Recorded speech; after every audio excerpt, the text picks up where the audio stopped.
Hey everybody, Warren here, and welcome to week 3 of our managerial accounting. Those of you that watch, appreciate it, and I try to keep these short. This is my grandson here, Steak and Shake. Sometimes, some of the classes, some students like to see pictures, so that's why I show you guys some pictures sometimes.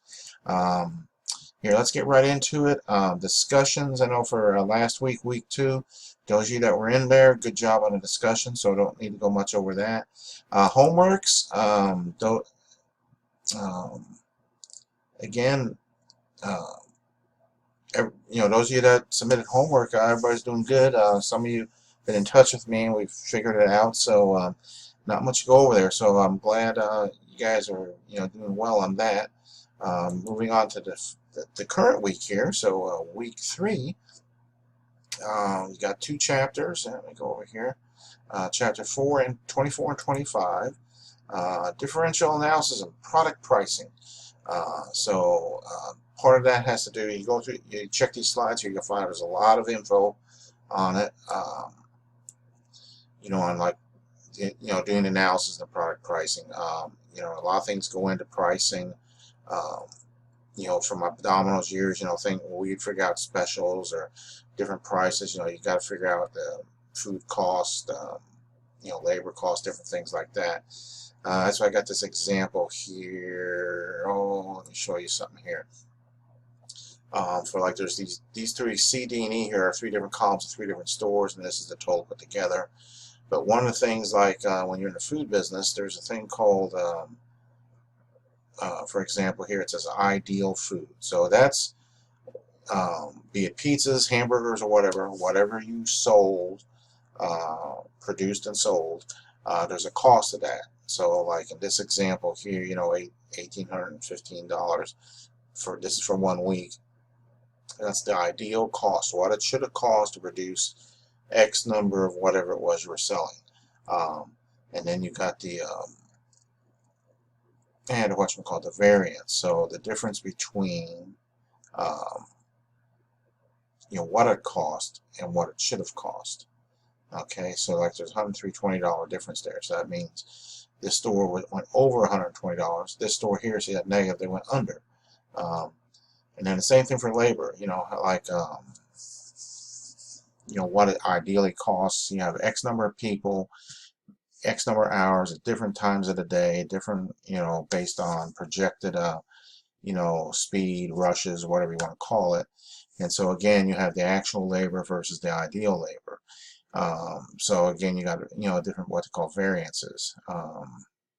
So down here, I got like variable labor, and a percent, and so forth. So anyway, my point is, that's part of figuring out prices and stuff, figuring out what things cost.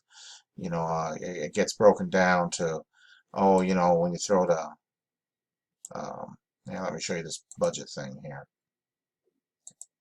I mean, you get all these different things that go into what it costs. So you see, all these are line items on a profit and loss statement. There's a zillion of them, depending on the type of business. And what it all boils down to is, then when you get to the bottom, where is it? Contribution margins, things like that. How much does it cost? If you include the portion of the labor, the portion of the food, the portion of the rent, you get it all split up. So to make, to sell a pizza for $10, it in reality costs $8.95 or something like that, because you're taking the electric, phone, all that stuff in there. So that's part of that stuff that goes into pricing and stuff. So anyway, that's all. I just threw a little tidbit out there just in case anybody's interested. But again, like I say, the slides has everything in there. You need to do. And boom, boom, boom. Let me see what else. You got your weekly quiz, the homework, and the homeworks. You got, from what I've seen so far now in 2 weeks, everybody that I've seen is doing good. So again, good job. So when you get in there, just the other thing I pointed out last week is if you put something wrong in. If you put the wrong dollar amount in somewhere, whoops, enable editing. Don't forget to enable editing when you first open it, save it, and then start putting your data in. So if you put the wrong number in there, it's going to give you that little star. That lets you know it's wrong. So you can go back and, fix it. So so whatever the case is. So, all right. We'll leave it at that. And get out of there. Alrighty. Dun, dun, dun. So, okay. That pretty much covers it. Like I said, this is short and it's good. I know sometimes I don't say much in here. Other times I do. Always showing you budget stuff there, and this is back. Some of you have seen this before, because depending if you've already been to classes before, I'll share these types of pictures with you. But so that's back in the Domino days with the family and the kids and everything there when we had some stores for a few years. But anyway, if you do watch this, I appreciate it. Counts, I give you credit in the discussion forum. If you do watch it, just let me know you saw one of these pictures in here, so you can mention either one of them. That way I know you actually watched it and didn't just say you did. So, okay, with that, we will call it a day or a video in a week. So everybody have a great week, and I will see you during the week. Call me if you need anything. Take care.